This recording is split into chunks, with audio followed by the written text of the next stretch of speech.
The Greek presence in Asia Minor dates to at least the late Bronze Age of 1450 BC.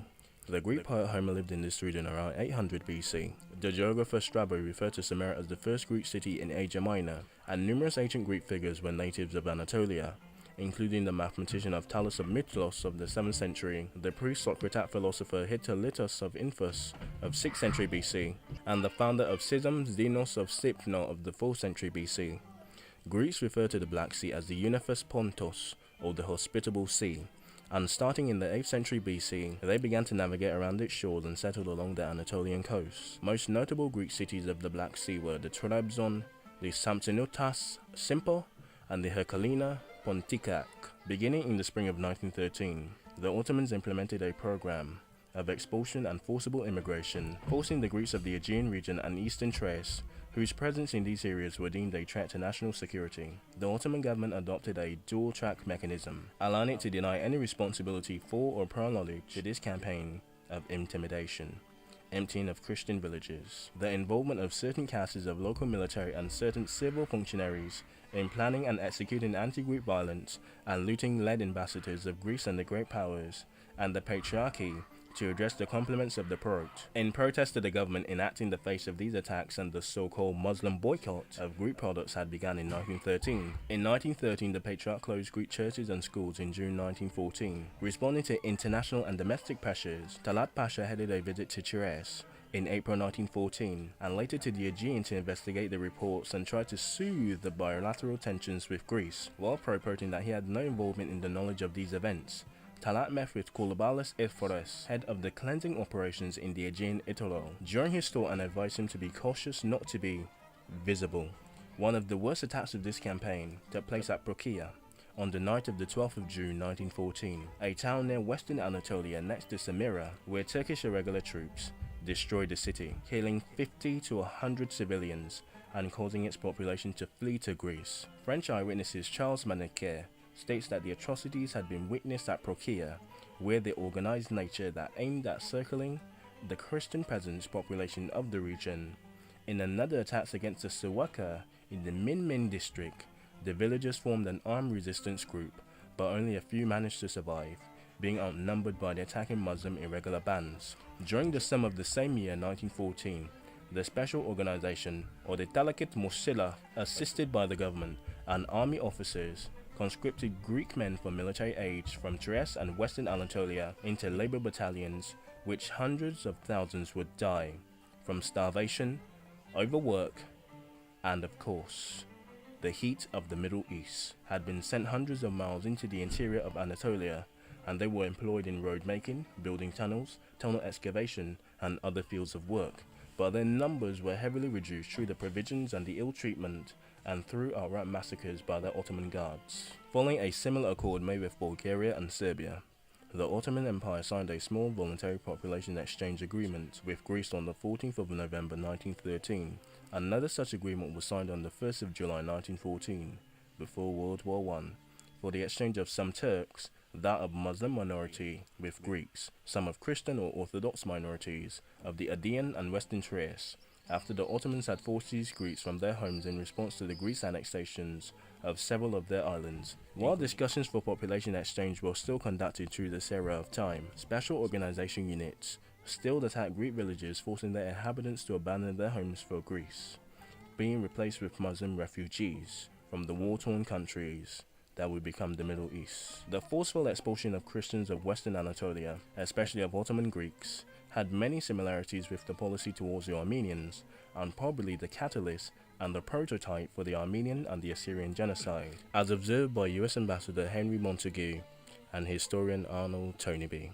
In both cases, however, certain Ottoman officials such as Sulkul Kanna, Nizam Bey, and Mehmed Rishid played a role in the Special Organization Unit, or in the labor battalions, or the death battalions, and a dual plan was implemented combining non-official violence and the cover of the state population policy. These policies of persecution and ethnic cleansing was expanded to other parts of the Ottoman Empire, including Greek communities of Pontos, Cappadocia, and Cilicia. However, after November 1914, Ottoman policy towards the Greek population and other minorities of Christians had shifted. State policy has since restricted the forceful immigration of Anatolian hinterlands of Greeks living in coastal areas, particularly in the Black Sea region, close to the Turkish-Russian front.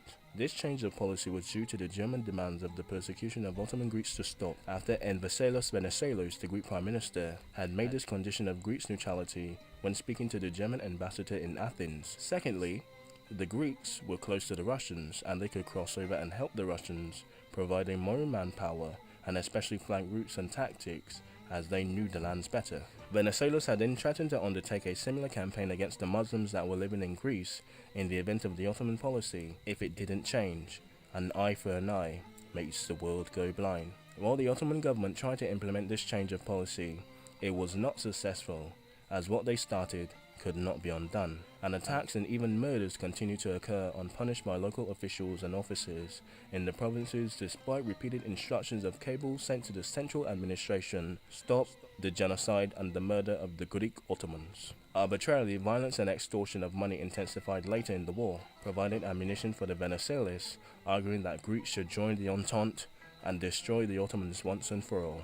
In July 1915, the Greek changer the Epheris claimed that the deportation cannot be any other issue than an annihilation war against the Greek nation in Turkey, and as measures herefore there are implemented forced conversions to Islam, in obvious aim too, that if after the end of the war there again would be a question of European intervention for the protection of Christians, there will be few of them left as possible.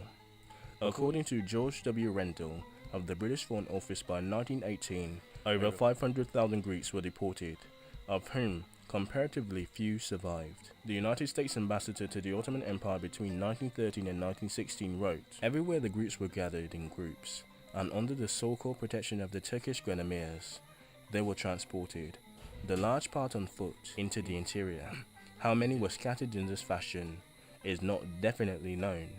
The estimates varied around 200,000 up to 1 million. Due to the shift in policy due to the Germans' request and the fear of Russia gaining the Greeks on their side, the practice of evacuating Greek settlements and relocating inhabitants was continued, albeit at a limited scale and out of sight of foreign diplomats. Relocation was targeted at Pacific regions that were considered militarily vulnerable. Not the whole of the Greek population was transported, but still occurred on a small scale by the local state. The evacuation of many villages was accomplished by looting and murders, while many died as a result of not being given the time of necessary provisions or being relocated to inhospitable and uninhabitable places. State policy towards the Ottoman Greeks changed in the fall of 1916, with the Entente forces occupying Lisbon, Chisos and Sampnos since the spring, and the Russians advancing into Anatolia, and Greeks finally accepting to enter the war on the side of the Entente. Preparations were made for the deportation of Greeks living in the border areas. In January 1917, Talat Pasha sent a cable for deportation of Greeks in the Samsun district, 30 of 50 kilometers inland, taking care of no assault on any persons or property. However, the execution of government decrees, which took a systematic form since December 1916, when beheaded Sharak came to the region, was not conducted in an order. Men were taken into labor battalions. Women and children were attacked and raped and murdered. Villages were looted by the Muslim neighbors. As such, since March 1917, the population of Ankavilla, a town of 30,000 inhabitants on the Aegean coast, was forcibly deported to the interior of Anatolia, under order by German General Lehmann von Sanders. The operation included death marches, looting, torture, and massacre against the civilian population. Germanus Caravangilis, the Bishop of Samsun, he reported to the Patriarch that 30,000 had been deported to the Ankara region, and that the convoys of the deportees had been attacked, with many being killed. Talat Pasha ordered an investigation for the looting and destruction of the Greek villages by bandits. In late 1917, instructions were sent to authorized military officials with the control of operation and the broaden its scope, now including persons from cities of the coastal regions.